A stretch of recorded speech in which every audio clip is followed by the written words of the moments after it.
Chapter 11. His Life at Kasipur. The making of the future Swami Abhedananda was almost half complete during the period he remained at the Kasipur garden house, nursing the alien master. Therefore, it is of utmost importance for us to have a glimpse into his life at this last abode of Sri Ramakrishna. Fortunately for us, Swami Abhedananda himself has narrated some of the chief events of his days at Kasipur, which are interesting as well as informative, for they will help us to follow the course of his life in its proper perspective. And what is true of Kali Prasad is equally true of the rest of his brother disciples, only with a difference in degree.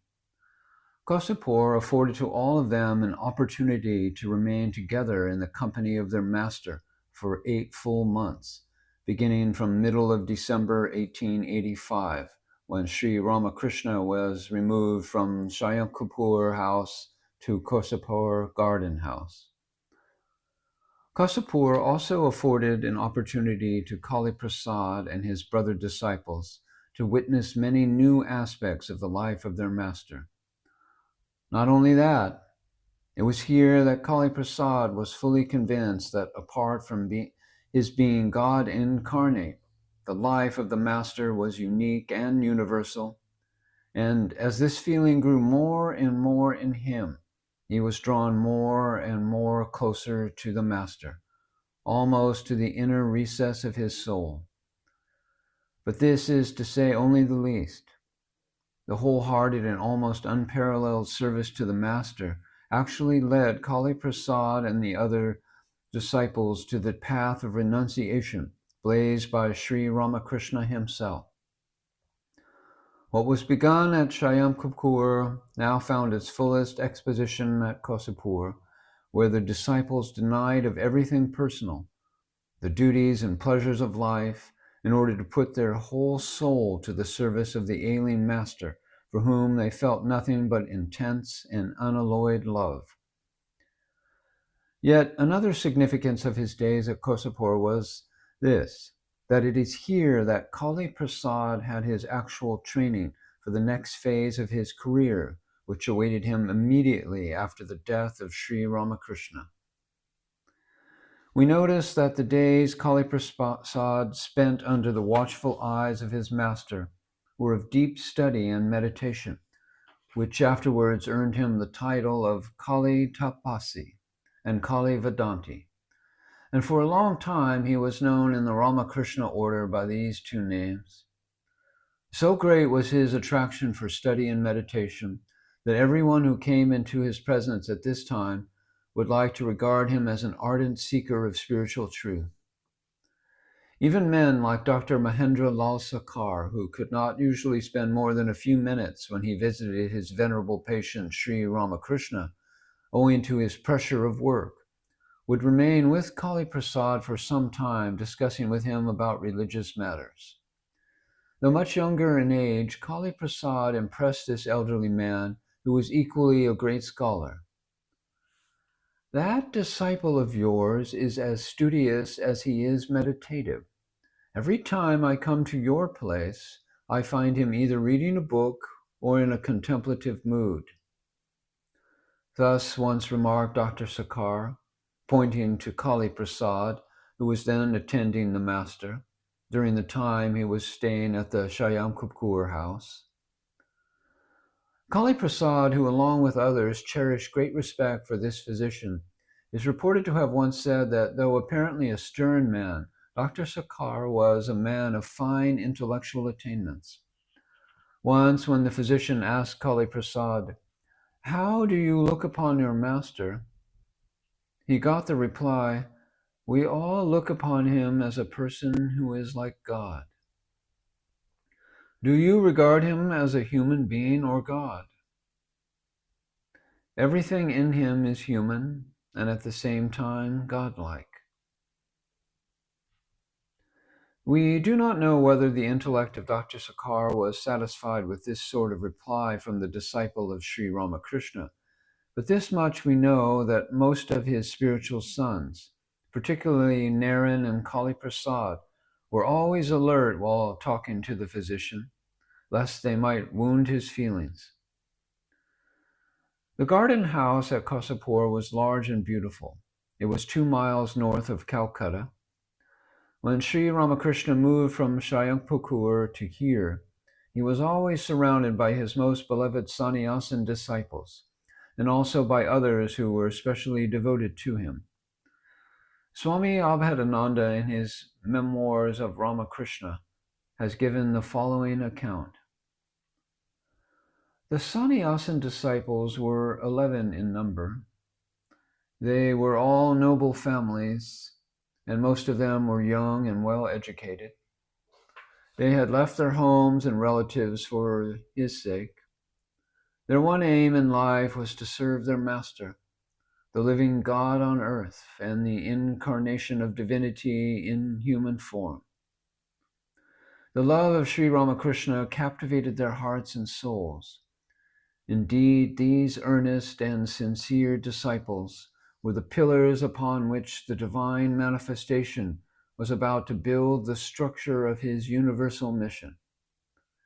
The illness which Bhagavan Paramahansa had assumed upon his physical form was the means by which he gathered his beloved ones around him and gave them the opportunity to nurse and wait upon their divine master. They sacrificed their personal comfort upon the altar of true devotion and served their Lord with whole heart and soul, day after day and night after night. Their devotion was unique and unparalleled in the religious history of modern India.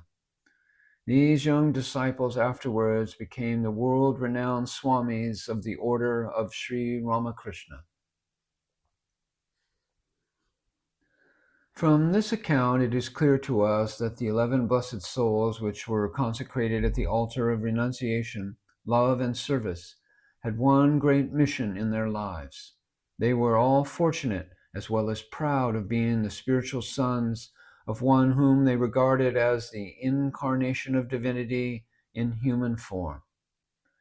They were all inspired with the highest spiritual ideal that we can conceive of, and their mission was to translate that ideal in action so that a new era might be ushered in the world of religion, which was crying for the need.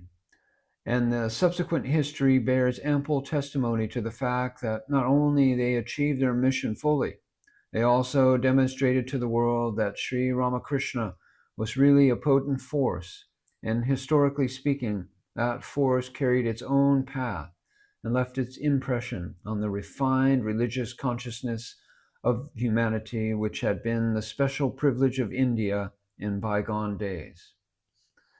Thus, the sadhana that began at Dakshinaswar was fully achieved by the Blessed 11, each of whom may be regarded as a fraction of Sri Ramakrishna himself. And of these fractions, the world remembers two particularly, Vivekananda and Abhedananda, for they were the most successful standard bearers of their master. Here is an intimate picture of a day at the Kosapur garden house as given by Swami Abhedananda. Ramakrishna occupied the larger room on the first floor of the beautiful garden house, situated in the center of a spacious area. He was seated on his bed, which was spread on the floor, and was surrounded by his sannyasin and householder disciples. One day, conversation arose concerning sannyasa, or renunciation, and a householder devotee, Girish, asked, Bhagavan, which is right, to renounce the world with a view to avoid worldly cares and suffering, or to worship God living with one's family? Bhagavan referred to the teaching of the Bhagavad Gita and said, He who lives with his family but is unattached to the relations and things of the world, who performs his duties without seeking the result of his works, attains to God in the same manner as one who has renounced the world after realizing that earthly relations and objects are transitory and unreal.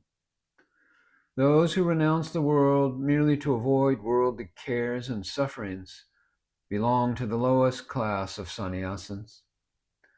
He who has attained to God living in the world is like the man who resides in a crystal palace and sees everything of the outside as well as the inside of the palace. Kali Prasad, who was among the listeners on that day, wanted to know the nature of a true sannyasin, and the disciples' inquisitiveness was at once satisfied by Sri Ramakrishna in the following words. The nature of those who have renounced the world is this. They have detached their mind entirely from lust and wealth and have fixed it upon the Supreme. They constantly drink the nectar of divine love. The mind of a true sannyasin does not care for anything other than the Supreme. He leaves the place where worldly talk prevails. He listens to discourses about the highest spiritual truth alone. A true sannyasin does not speak of worldly matters. He utters no word which has not any bearing on the spiritual ideal, just as a bee sits on flowers only to drink honey. Later on, it was that time while Abhedananda had been traveling all over India barefooted for a period of 10 years. He scrupulously observed the code and conduct of a sannyasin as he had learned from the master. Sri Ramakrishna, by his foresight, knew very well that it would devolve on his disciples to revive and re-establish the ideals of a true sannyasin, and presumably for this purpose, in all his teachings to them towards the closing days of his life, the master was very much particular to inculcate upon each of them the perfect ideals of a monk. Long before his advent, a sort of degeneration had set in the order of the monks belonging to all religious sects in India, and none knew it better than Sri Ramakrishna. And to lift the order out of the quagmire of degeneration, it was absolutely necessary for him to uphold once again the true ideals of the monk. Saffron garb and matted hair, the outward symbols of a Hindu sannyasin, were not enough for a true sannyasin. He must under all circumstances conform to the rigid practice of detachment and renunciation, and fix his mind entirely upon the Supreme. It was Sri Ramakrishna who, by his own example, placed before us what a true sannyasin should be, and if his advent has any meaning, it is here. Thus remarked one Swami Abhedananda to one of his foreign disciples who wanted to become a sannyasin. Not only Abhedananda, Vivekananda also held the same view, and it is on record that on more than one occasion, as the Hindu monk of India, he preached before his Western audience the same ideals of a Hindu sannyasin as he had learnt at the feet of his master. If Kosapur witnessed the last chapter of the wonderful life of Sri Ramakrishna, it nonetheless saw the beginning of the real and intense training which all his spiritual sons, the Blessed 11, needed then. So their life story, and for that matter the life story of our subject, cannot be complete without a fuller reference to those days which they spent there in the company of the Master. Here we see on one side the melting beauty of the setting sun, and on the other, the grandeur of the severe austerity practiced by the all-renouncing and determined disciples who would carry on his message. The illness was only a pretext, as Sri Ramakrishna told one day to Kali Prasad and his other disciples at Kosipur. All that he desired was the get-together of the youthful boys who were destined to fulfill his mission in the world. His great hope, however, lay in two, Naren and Kali Prasad, one a sage, the other a yogi. It was, therefore, not for nothing that even on his deathbed he devoted himself to the task of molding their lives and characters. Naren was our leader, and he was to us a constant source of inspiration. We all followed his instructions as to our respective duties to our alien master. Thus writes Swami Abhedananda. There were many factors in nursing, and each of them was in charge of a particular aspect, and accordingly they attended the master by turn. Two of the disciples were deputed to keep a watch for 2 hours daily on Sri Ramakrishna. Kali Prasad served him daily for 2 hours in the day and 2 hours at night. At noon he would rub mustard oil all over the body of the master and help him in having his bath at the portico of the garden house. It was during this time, writes Swami Abhedananda, and afterwards that he would talk to me and explain to me a good deal of spiritual topics, which were mostly deep. One day he took up a small rod and drew the picture of a bird on the wall. It was really a drawing by a left hand. So lively the bird looked, and I was simply taken by surprise at this. When I was just thinking in my mind how it was possible for him to perform this skillful act of drawing, he told me, "In my childhood days, I used to surprise all the village artists by such drawings." While nursing him, I used to watch him daily till the dead hours of the night. Naren and others also did the same thing. As the days went by in continued flow of meditation, gradually it became a fixed habit with Kali Prasad. In this connection, the incident that happened on the Shivaratri day, which took place in the month of March in 1886, is worth mentioning. Writes Swami Abhedananda, on that occasion, we, Naren and Sarat and Niranjan and myself, had fasted the whole day and intended to spend the night in meditation, worship, and prayer. Naren sang in his sweet voice a hymn to Lord Shiva, which was composed by him. There was a small shower of rain in the evening. When it struck 2 at night, the worship of the first part of the night was over. Sarat and Niranjan and then left the place, and I was left alone with Naren, and both of us began to meditate sitting side by side. Suddenly the entire body of Naren began to quiver, and he asked me to put my hands on his right knee and if I felt anything there. As I did so, I felt a shock as from an electric battery.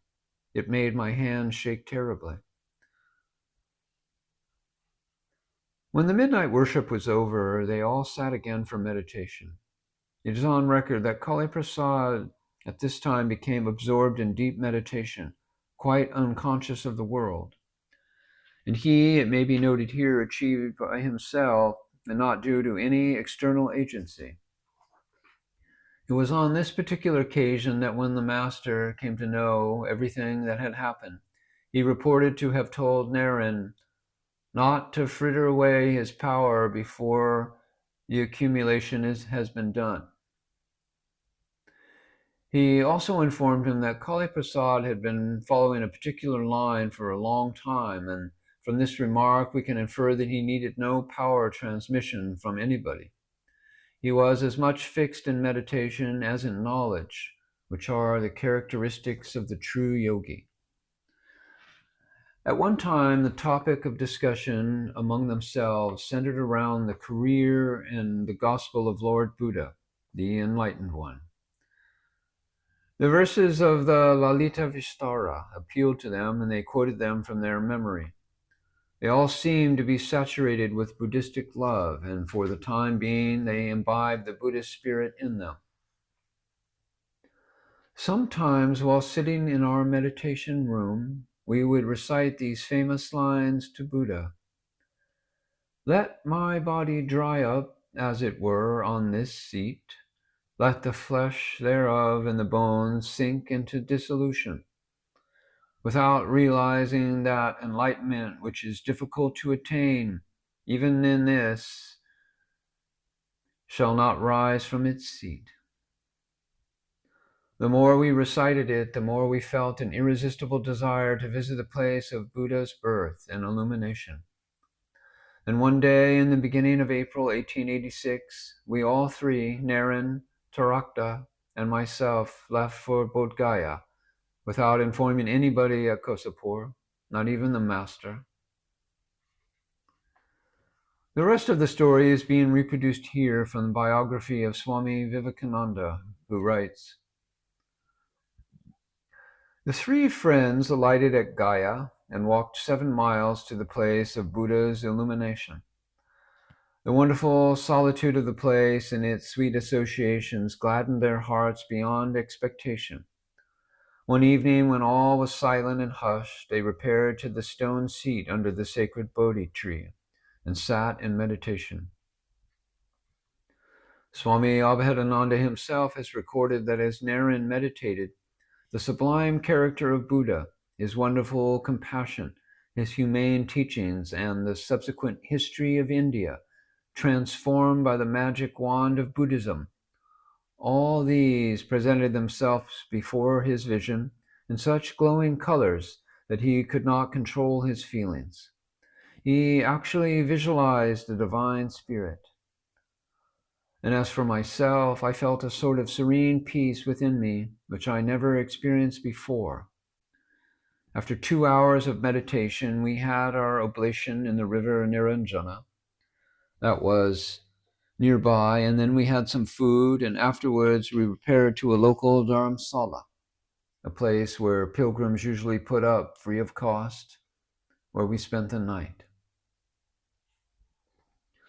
Kali Prasad and his companions stayed 3 or 4 days at Bodh Gaya as guests of the Mahanta of the temple.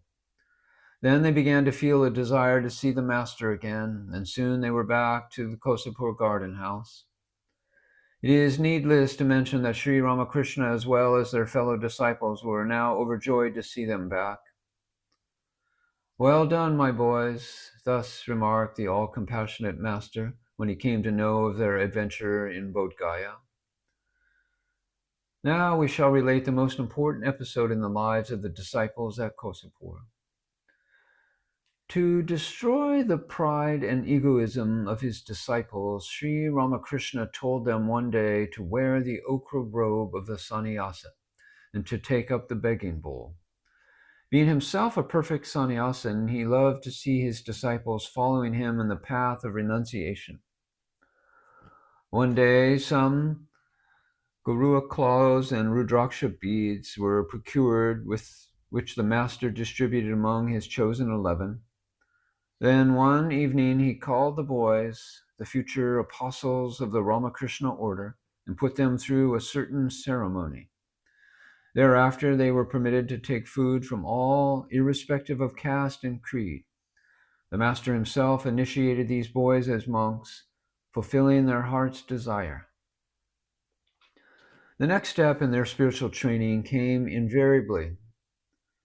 It was the begging bowl, the most sacred symbol of a Hindu sannyasin. One morning, the master called certain among his beloved ones, Naren and Kali Prasad, Sarat, Niranjan, and told them, "Let me see if you can beg. The food procured by begging is very pure. I need that sort of food now. No more food is to be provided by the householder devotees." The indication was clear enough for the disciples. And Swami Abhedananda writes, "Then all of us said in chorus, 'Certainly we shall beg for you.' We consented immediately with enthusiasm, and the next morning we first went to the mother, Sharada Devi, and stood before her asking for alms. She granted our needs and put grains of rice into each bowl held in our hands, with the name of the Lord on her lips, and we went forth to the neighborhood. This we never did before, and we did not know how to beg. We had varied experiences. Some were pleased to give us, while others flatly refused, throwing taunting remarks at us. At last we brought before the master whatever we could procure then, and he seemed to be overjoyed at our performance. He then asked the mother to cook food with that, and when it was offered to him, he took a grain of rice and said, "Well done. This food is very pure, for it is untinged with anybody's secret desire." Kali Prasad knew that just as Buddha and Shankara had done with their disciples, so the all-merciful master asked them to do, which indirectly meant the preparation for their prospective monastic life. It was also a great blow to the caste pride and the sense of self-respect of these young spiritual aspirants. In his later days, while recounting this episode of his life at Kosapur, Swami Abhedananda is reported to have made this remark: "I still remember how the Master blessed us and rejoiced at our sincere and earnest devotion. This was the method and manner of his training, to bring about a complete transformation of our nature and to direct us towards the path of absolute renunciation." A few days after their return from Gaya, it so happened that one day there came to Kosapur Garden House B.J. Krishna Goswami to pay his tributes to Sri Ramakrishna, for whom he cherished great regard. It was he who once declared in emphatic terms and in the presence of Vivekananda and others that it was here, meaning with Sri Ramakrishna, that he found everything, although he had been late in making pilgrimages to various holy places. In his own words, he said, "The Paramahansa, in him I found everything in full complement.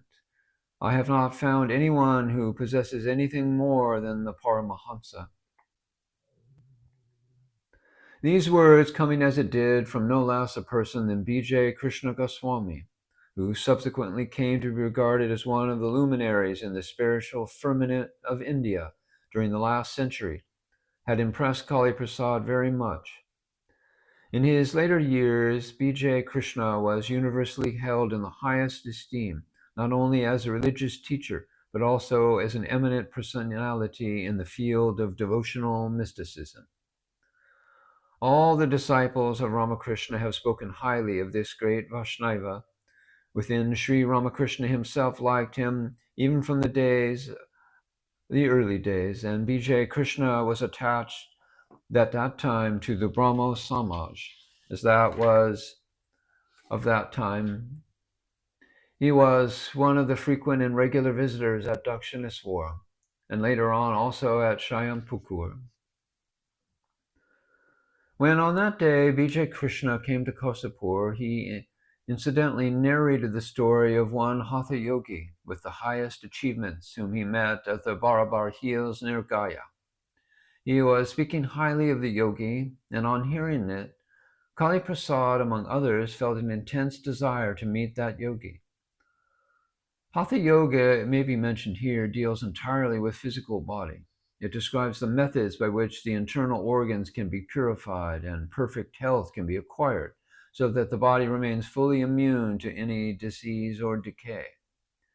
It was therefore quite natural for Kali Prasad, himself being an aspirant in the yoga since his boyhood days, to feel such a desire. And as he was a man who never allowed the grass to grow under his feet, he felt a strong desire to learn Hatha Yoga. So we find him on the very next day making his journey all alone towards the place mentioned by B.J. Krishna. It was a surreptitious journey, for he did not tell anybody about it, not even the master. The passage was procured by him secretly. It is better that we hear the rest from the words of Swami Abhedananda himself, which he wrote in his autobiography. This was, in fact, my first journey outside Calcutta, and quite alone. All along I had cherished a great desire within me that one day I would become a traveler and travel here and there, depending simply on begging. I took the train from the Bali station and reached Gaya in due time. From there I traveled 8 miles on foot and reached a village which was situated just below the Barabar Hills. I spent the night in a dharamsala where I picked up an acquaintance with a sannyasin belonging to one order of Shankaracharya. In the course of my conversation with him, I came to know of a manuscript in his possession in which were written the rules and regulations of how to adopt sannyasa by performing the Viraja Homa. I had with me a small notebook in which I copied out the whole thing. The next morning, I got myself ready for my next phase of the journey to the Hatha Yogi, and for this purpose, I secured necessary directions from the local people. They were kind enough to indicate to me the way up hills and the exact location of a particular cave in which the yogi is said to have lived. But everyone also discouraged me to proceed there, saying that the yogi was a bad-tempered one, and he was, as well as his disciples, used to throw stones at anybody who attempted to go there. In fact, none was allowed to see him. I was warned not to risk myself. But I was hardly frightened at it. Determined as I was, I wanted to see the Hatha Yogi. So no matter it cost my life, I went forth. And on the following morning, I started on foot with a fearless mind and began to climb the hilltop, making my way through the narrow path that lay through the jungle, ending just before the approach of the cave. I walked silently and with utmost precaution, looking all around to find if anyone was throwing stones at me. At last I reached my destination, and there inside the cave sat the yogi before the dhuni, the sacred fire, encircled by his disciples. They were simply startled at my appearance before them, and at once all of them stood up and were about to beat me. I was equally startled to find them, but without feeling myself the least frightened, as was my nature, and with the help of my ready wit, I uttered the words, Om Namo Narayanana, salutations to Lord Narayan, and bowed to all of them. They looked at my guru garb, and as they heard me uttering the words of salutation, they reciprocated it. Then they questioned me about my bona fide. As I have mentioned already, that on the previous night, while staying at the dharamsala, I had gathered all the necessary information regarding the order of the monks, which I now reproduced to them, and they seemed to be satisfied. Here I realized the mercy of the Master and the way in which he saved my life. I paid a silent salutation to him. When I replied to all the questions correctly, I was allowed to sit by the yogi, and his disciples accorded me a reception due a sannyasin. After a while, when I expressed my desire to learn all about Hatha Yoga, I was requested to enter into an inner chamber of the cave. I was alone, and I was also doubtful as to what they will do with me once I am inside the cave. However, I went inside the cave where I found another dhuni burning, and as directed, I took my seat beside the yogi. I put a number of questions to him as regards to Hatha Yoga and pranayama and other matters. The yogi, replying to all my questions, kindly asked me to remain with him in order to learn yoga at his place. Suddenly, I looked around, and around the cave, quite spacious, and a large quantity of food was stored there. On one side, I noticed a goat and a fowl tied with ropes. Then I realized that the yogi belonged to the Agora sect. I also noticed that one of his disciples was suffering from asthma. It then struck me that if I allow myself to learn the yoga and breath control with him, I might be afflicted with some kind of ailment. Thereafter, on questioning him, I found that his knowledge about yoga science was but shallow. He himself knows only something of pranayama from a book that he had seen, but he seemed to have achieved not much. So I did not feel any further urge to learn anything about Hatha Yoga, though he insisted to have me as his disciple, with a view to teach me the yoga science. It was just at that moment that an incident occurred. I saw the effulgent image of the Master flashing in my mind. I was very much surprised at this strange phenomenon, and I began to compare the all-merciful Master with the Hatha Yogi who was in my presence. And he appeared to me to be only a minor or insignificant one, having little knowledge. I saw the Master looking at me with a glance full of compassion. Then tears rolled down my cheeks. It was at that moment that I realized that the Master was an ocean of knowledge, and also that as regards to spiritual attainments, none can stand him in comparison. No longer I felt any desire to remain there. The yogi then offered me some food for my midday meal, which consisted of bread. He also requested me to stay a few days with him. I then began to think seriously of ways and means to get rid of him and to run away from the place. Now, to make a long story short, Kali Prasad somehow managed to escape the place. He spent another night at the Gaya station and took a train the next morning and finally arrived at Kosapur. He then went straight to the Master and saluted him, putting his head at his feet. The Master looked at the runaway boy and said smilingly, "Where had you been without telling me?" Kali Prasad then made a clean breast of the whole thing, narrating his adventures in the Barabar hills. It was then that Sri Ramakrishna told him emphatically these words, which are of utter significance. I know all the sadhus in cities, wherever they are. They are all fake and charlatan. Wherever you might go, nowhere will you find what you see as negative aspects of Vedanta. And consequently, he would accept only those things which stood the test of hard logic. Whatever I used to learn about the existence of God, I was inclined to smash it with the help of logic. I then read John Stuart Mill's logic, the philosophy and essays on religion, with a great deal of interest. While I attended the Master at night, as I sat beside him, I studied the books, and one day he noticed me reading these books and asked, "What are you reading, my boy?" "Oh, it is an English book on logic, which teaches how to make arguments about the existence of God," I replied. "Very well," the Master said. "It is you who have introduced the habit of reading among the boys. The fact is that one needs just a penknife to kill oneself, but it requires large weapons to kill others. God can never be attained simply by reading books, but at the same time it is necessary for instructing the people."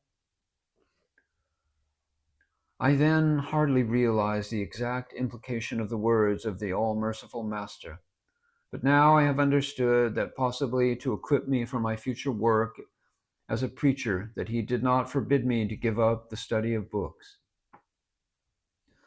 The Kosapur garden house have thus paved the way of the future Abhedananda, who 10 years after the passing of the Master appeared on the world stage to fulfill a great mission sanctified by history and inspired by the universal teachings of Sri Ramakrishna. As the curtain fell on the life of a great spiritual personality at that memorable 16th August 1886, the historical forces began to gather momentum out of his ashes to help raising the curtain once again before the full gaze of the world within less than a decade. And there stood on the world platform two shining figures, Swami Vivekananda and Swami Abhedananda, as the accredited inheritors of their master's ideals of universal truth and love. And through them, India was about to speak to the world at large.